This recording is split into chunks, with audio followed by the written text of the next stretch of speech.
नमस्कार, पंजाब के टीवी देख रहे हैं आप। मैं हूं अजय शर्मा। संपूर्ण हिमाचल में सबसे पहले नजर डालते हैं हेडलाइंस पर। सोलन के कुनिहार में बोले सीएम जयराम, हमने बिना भेदभाव के किया प्रदेश में विकास, जनता से भी मिल रहा भरपूर सहयोग। हिमाचल में फिर बनेगी भाजपा सरकार।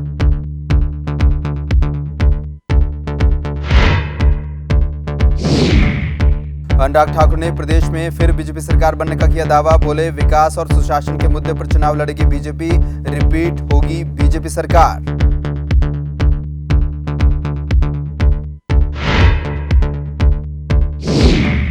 केंद्रीय वित्त राज्य मंत्री डॉक्टर भागवत कराड़ ने ली स्टेट लेवल बैंक कमेटी की बैठक। हिमाचल के सभी लोगों को बैंकिंग के साथ जोड़ने के अधिकारियों को दिए निर्देश। हिमाचल में प्रति व्यक्ति आय को लेकर जताया संतोष। बढ़ती महंगाई को लेकर कहा, कोरोना के बाद पैदा हुई स्थितियों से बढ़ी महंगाई।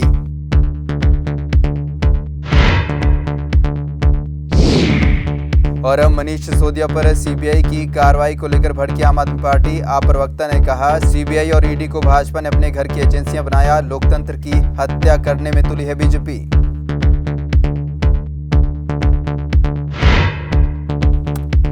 मुख्यमंत्री जयराम ठाकुर आज जिला सोलन की अर्की विधानसभा के क्षेत्र कुनिहार में पहुंचे और यहां पर हिमाचल की स्थापना के 75 वर्ष के तहत आयोजित कार्यक्रम में भाग लिया। इस दौरान मुख्यमंत्री ने रैली को भी संबोधित किया।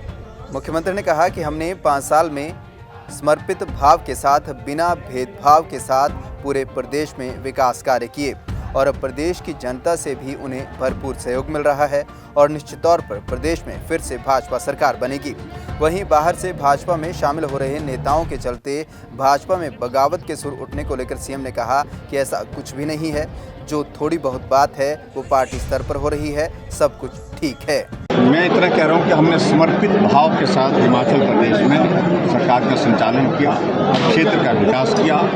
जहाँ विधायक जिस भी दल का है, लेकिन क्षेत्र की ज़रूरत को समझते हुए उसके अनुसार हमने काम करने की कोशिश की। सबने लोगों को भावनात्मक दृष्टि से हिमाचल को जोड़ने की जो हमने एक शुरुआत की है, हम जुड़ करके काम करें, मिल करके काम करें। हिमाचल एक है, ना ऊपर का हिमाचल ना नीचे का हिमाचल, और सब वर्ग इकट्ठा होकर के काम करें, उसमें हम सफल हुए हैं। और मुझे इस बात की खुशी है कि हिमाचल प्रदेश की जनता बहुत बड़ा सहयोग दे रही है हमको। और आने वाले समय में आदरणीय मोदी जी के नेतृत्व में पूरा विश्वास और आस्था का एक विषय जो हिमाचल के लोगों के मन और दिल में है, और हिमाचल प्रदेश के लोग मोदी जी को बहुत दिल से प्यार करते हैं, तो निश्चित रूप से उनको और मजबूत करने के लिए हिमाचल में फिर भाजपा। सर, जब से कांग्रेस के 2 विधायक भाजपा में, तब से भाजपा में बगावत के सुर भी चल रहे हैं।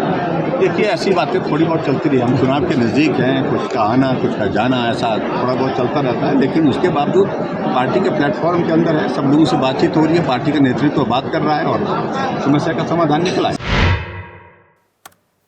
केंद्रीय मंत्री अनुराग ठाकुर आज एक दिवसीय हमीरपुर प्रवास पर रहे और यहां पर हमीरपुर सर्किट हाउस में लोगों की समस्याएं सुनी और उनका समाधान भी किया। इस दौरान पत्रकारों से बातचीत करते हुए विधानसभा चुनावों सहित विभिन्न मुद्दों पर अनुराग ठाकुर ने बात की। दिल्ली के मुख्यमंत्री अरविंद केजरीवाल पर निशाना साधते हुए अनुराग ठाकुर ने कहा कि अरविंद केजरीवाल शराब घोटाले को लेकर पूरी तरह से चुप्पी साधे हुए हैं। वहीं मनीष सिसोदिया के बयान पर पलटवार करते हुए अनुराग ठाकुर ने कहा कि आम आदमी पार्टी के नेता झूठ बोलने में रिकॉर्ड बना रहे हैं। शराब कांड में घिरने के बाद अब सिसोदिया एक के बाद एक दूसरा झूठ बोल रहे हैं, लेकिन असली मुद्दे पर बात करने से गुरेज कर रहे हैं। इस दौरान अनुराग ठाकुर ने हिमाचल प्रदेश में मिशन रिपीट का दावा करते हुए कहा कि बीजेपी हिमाचल में विकास और सुशासन के मुद्दे पर चुनाव लड़ेगी और जीत हासिल कर फिर से सरकार बनाएगी। नए चेहरों को टिकट देने को लेकर किए गए सवाल पर अनुराग ने कहा कि पार्टी हाईकमान ही टिकट तय करती है। प्रदेश से नाम हाईकमान के पास भेजे जाते हैं और उसके बाद हाईकमान ही निर्णय लेती है। डबल इंजन की सरकार एक बार फिर सत्ता में आएगी। क्या मुद्दा रहेगा चुनाव विधानसभा? विकास, सुशासन। क्या नए चेहरे भी उतारे जाएंगे कि पुराने चेहरों से ही रणभूमि में उतारा जाएगा? जब चुनाव की कमेटी बैठती है, राज्य से भी कुछ नाम जाते हैं और केंद्र के हमारे वरिष्ठ नेता इलेक्शन कमेटी वो तय करती है कौन चुनाव लड़ेगा, कौन चुनाव नहीं लड़ेगा। वहीं इसके बाद अनुराग ठाकुर आज़ादी के अमृत महोत्सव को समर्पित कार्यक्रम में भाग लेने के लिए ऊना में पहुंचे। यहाँ पर भाजपा कार्यकर्ताओं ने गर्मजोशी से उनका स्वागत किया। वहीं कांग्रेस द्वारा अमृत महोत्सव संबंधी कार्यक्रमों के आयोजनों पर प्रश्न खड़ा किए जाने पर कांग्रेस पर तीखा जुबानी हमला भी अनुराग ठाकुर ने किया। अनुराग ठाकुर ने कहा कि आज़ादी के अमृत महोत्सव के वर्ष में स्वतंत्रता में योगदान देने वाले क्रांतिकारियों और स्वतंत्रता के बाद देश के लिए बलिदान देने वाले कुछ कर गुजरने वाले लोगों को इस कार्यक्रम के तहत याद किया जा रहा है और इसमें पूरा देश एक साथ है और इसी के चलते विपक्षी नेता हताश हैं। अनुराग ने कहा कि इस मामले में कोई राजनीति नहीं होनी चाहिए। तिरंगा झंडा फहराना भी राजनीति लगता है, कांग्रेस को वंदे मातरम गाना भी राजनीति लगता है, कांग्रेस को जय हिंद बोलने से लेके राष्ट्रगान तक कोई करे तब भी तकलीफ होती है। आखिर ऐसा क्यों है? क्यों नहीं कांग्रेस के लोग भी आज़ादी के अमृत महोत्सव में जुड़ते हैं? ये देश आज़ादी मना रहा है, आज़ादी का अमृत महोत्सव मना रहा है, सारे देशवासी मना रहे हैं। इसमें राजनीति नहीं होनी चाहिए। मुझे खुशी है बहुत सारे चुने हुए प्रतिनिधि जो बाकी दलों से भी संबंध रखते थे, उन्होंने भी इस कार्यक्रम में शामिल होने का काम किया है, राजनीति से ऊपर उठकर किया है और आगे भी ऐसा ही होना चाहिए। केंद्रीय वित्त राज्य मंत्री डॉक्टर भागवत कराट ने आज शिमला में स्टेट लेवल बैंक कमेटी के साथ बैठक की। इस बैठक में अधिकारियों के साथ विभिन्न योजनाओं पर चर्चा भी की गई। साथ ही हिमाचल के सभी लोगों को बैंकिंग के साथ जोड़ने के निर्देश दिए। वहीं बैठक के बाद केंद्रीय राज्य मंत्री पत्रकारों से रूबरू हुए और हिमाचल प्रदेश में प्रति व्यक्ति आय पर संतोष जाहिर किया। उन्होंने कहा कि हिमाचल प्रदेश में प्रति व्यक्ति आय अच्छी है, लेकिन इसे और अधिक किए जाने की जरूरत है। वहीं देश में बढ़ रही महंगाई को लेकर केंद्रीय मंत्री ने कहा कि देश में महंगाई कोरोना की वजह से बढ़ी है। उन्होंने कहा कि पहले कोरोना और उसके बाद विश्व भर में मची उथल पुथल की वजह से बड़ी बड़ी अर्थव्यवस्थाएं धराशायी होती नजर आईं, लेकिन बावजूद इसके भारत अपनी अर्थव्यवस्था को तेजी से आगे बढ़ाने पर काम कर रहा है।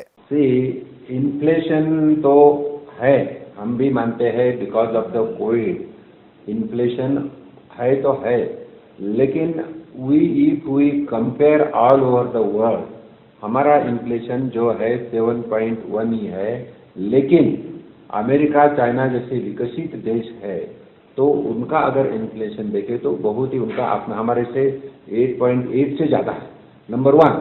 और नंबर 2, हमारे जो अमेरिका की जो फेडरल बैंक है, फेडरल बैंक ने रेट ऑफ इंटरेस्ट बढ़ाया, इसीलिए हमें एक शंका थी कि हमारे ब्याज भी जो डिपॉजिट है, एफडीआई है, वो वापस जाए, इसलिए आरबीआई ने भी थोड़ा रेट ऑफ इंटरेस्ट बढ़ाया है।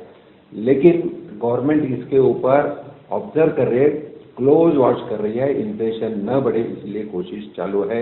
इन्फ्लेशन नहीं बढ़ना, इसलिए आपको तो पता है प्रधानमंत्री मोदी जी के नेतृत्व में 2 बार डीजल और पेट्रोल के भी रेट कम करे हैं और जहाँ जहाँ गवर्नमेंट, स्टेट गवर्नमेंट को भी विनती की, रिक्वेस्ट किया था या सूचना दी थी सेंट्रल गवर्नमेंट के माध्यम से इन्फ्लेशन में नहीं बढ़ना बोल के पेट्रोल डीजल के रेट कम करो। और कुछ सरकार ने जहाँ भाजपा प्रणीत सरकार वहाँ रेट 10-15 रुपये से कम है, लेकिन जहाँ भाजपा प्रणीत ने उन्होंने कम नहीं किया, लेकिन सेंट्रल गवर्नमेंट इसके ऊपर क्लोज वॉच कर रही है।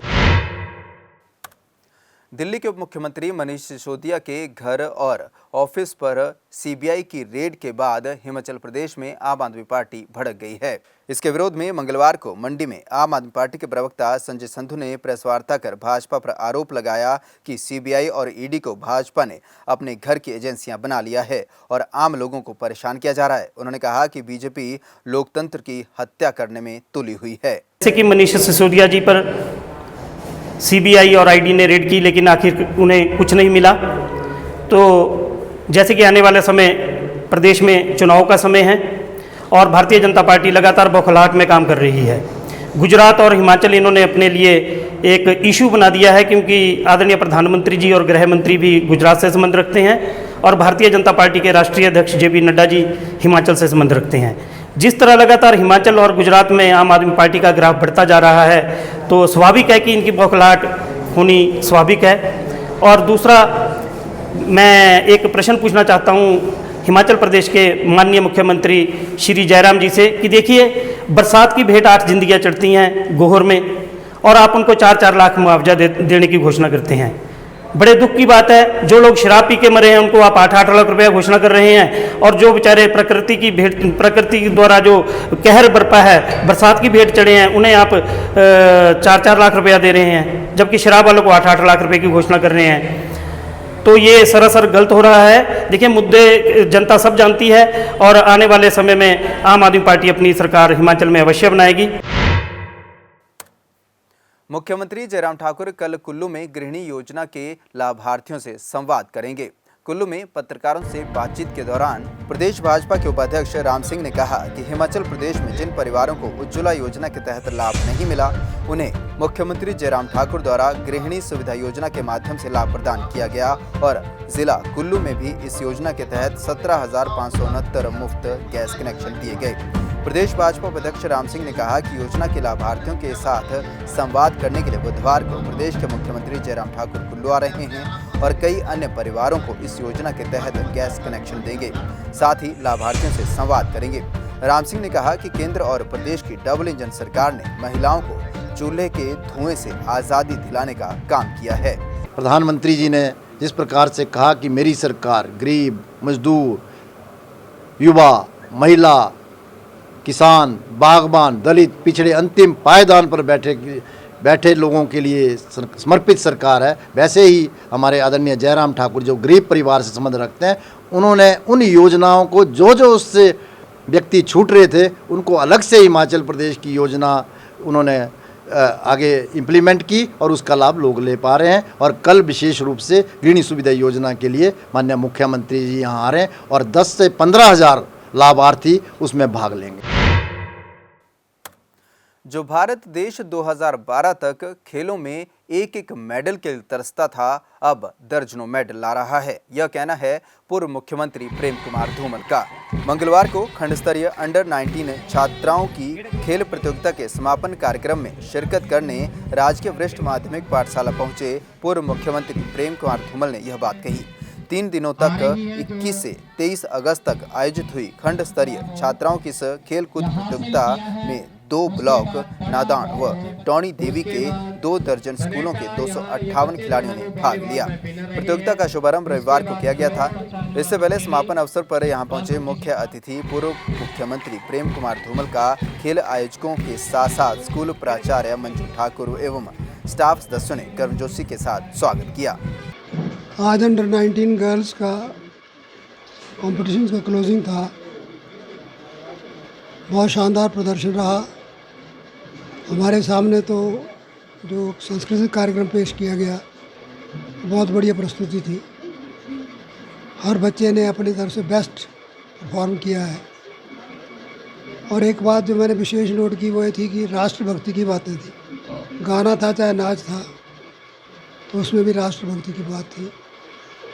तो मैं तो प्रिंसिपल महोदय को, इनके स्टाफ मेंबर्स को और स्टूडेंट्स को सबको बहुत बहुत बधाई देता हूँ।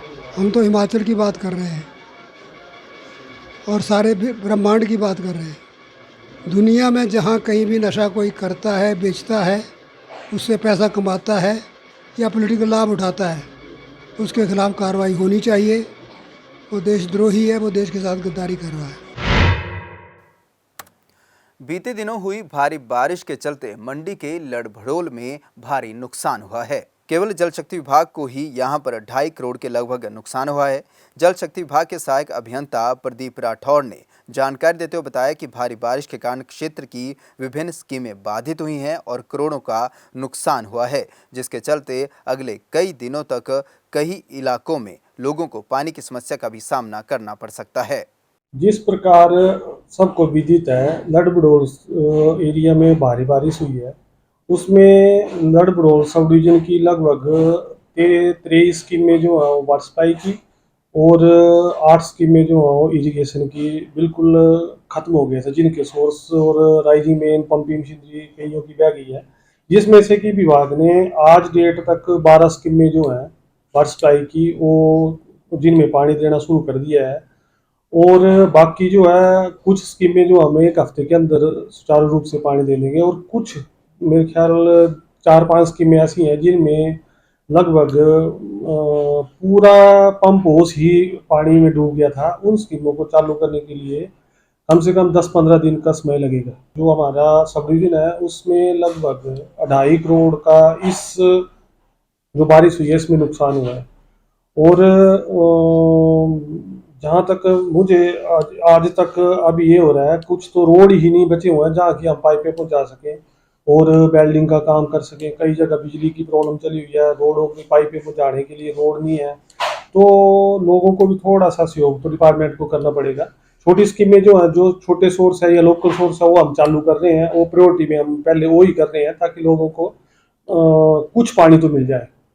हम ये तो नहीं बोल पाएंगे कि पूर्ण मात्रा में पानी मिलेगा, पर कुछ मात्रा में पानी हम उपलब्ध करवा देंगे। कुछ स्कीमें ऐसी हैं जिनमें थोड़ा टाइम लगेगा और वो भी विभाग युद्ध स्तर पर काम कर रहा है, परंतु प्रॉब्लम हमें ये आ रही है कि हमारी पाइपें या वेल्डिंग सेट वहाँ नहीं पहुँच पा रहे हैं, जिस कारण थोड़ा सा टाइम लगेगा। तो लोग इसके लिए विभाग का थोड़ा सा सहयोग करें और हम बहुत जल्द जो है इस त्रासदी से ऊपर उठ के आ जाएंगे। इस बुलेटिन में फिलहाल इतना ही। अजय शर्मा को दीजिए इजाजत। नमस्कार।